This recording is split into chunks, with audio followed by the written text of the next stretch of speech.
Ladies, gentlemen, geeks of all ages, you are now entering BJ Shea's Geek Nation. Welcome.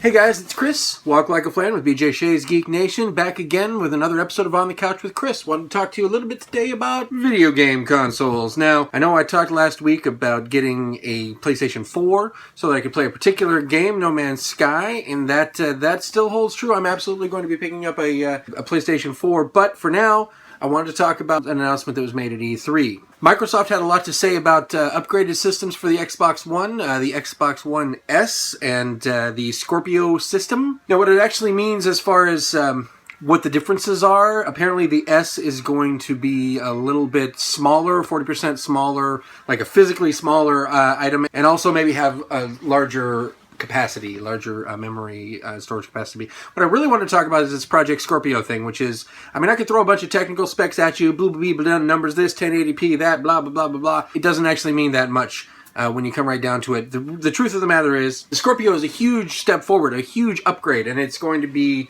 faster and more powerful and better graphics and all of these other things that you expect when a next generation console comes out. Problem is, I feel like my Xbox One hasn't been around for that long. You know, it used to be you bought a console and you got to play on it for 6 or 7 years before the new system came out, and you had to worry about upgrading. And I don't know if that timeline exactly adds up, but it felt like it was longer. Like you had access to all of these games for a really, really long time before you had to worry about the new hotness coming out and spoiling everything that you had and making your system obsolete. What I'm concerned about is how fast the technology is moving, and I realize the technology moves fast. Living in the future has its consequences. Everything that you buy is going to be obsolete and worthless in a year.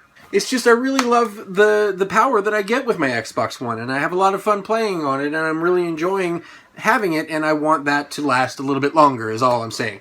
And as it is, I'm probably going to have to go out and get this Scorpio thing. Why? Because that's the kind of gamer I am, and I know that you guys count on me for that kind of gaming expertise, so that I can spend that kind of time on a new system, playing new games, and blah, blah, blah, blah, blah, blah. Will I? Yes, I will. I absolutely will. You can count on it. Oh, special appearance by Pool the Cat. What I'm actually trying to say with all of this is I guess this is the world we live in now, where you're going to have something for a couple of years and it's going to be obsolete because they're constantly working on upgrades, pushing the technology forward and making things faster, better, bigger, more. All of those things that Four Non Blondes used to tell us about. That's happening all the time, everywhere, and we as consumers are sort of forced to sit on our hands and say, okay, take some more of my money. It comes down to whether you are enjoying what you have and you want to keep enjoying it, or if you want to stay up to date with all of the new trends and all of the fancy new games and the new graphics and all of these things that's going to make this Scorpio system so much better than Xbox One. If you're fine with that, if you're fine with shelling out $400 or $500 every 2 or 3 years, you've got nothing to complain about. A little bit on the fence, to tell you the truth. I will spend the money. I will get the new system.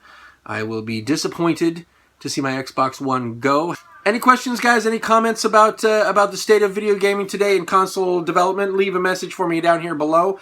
I'm going to try something new instead of holding up the business card today. Going to put an extra screen in at the end of everything so that you can just have it do on your screen. You don't have to read the out of focus business card that I usually hold up. Looking at the time says it's about time to go. So for now, do what you always do. Play video games, play board games, read comics, watch movies, watch TV, do whatever. Tell me about it. Leave some comments below and enjoy BJ Shea's Geek Nation. Thanks for watching, guys, and I'll see you tomorrow.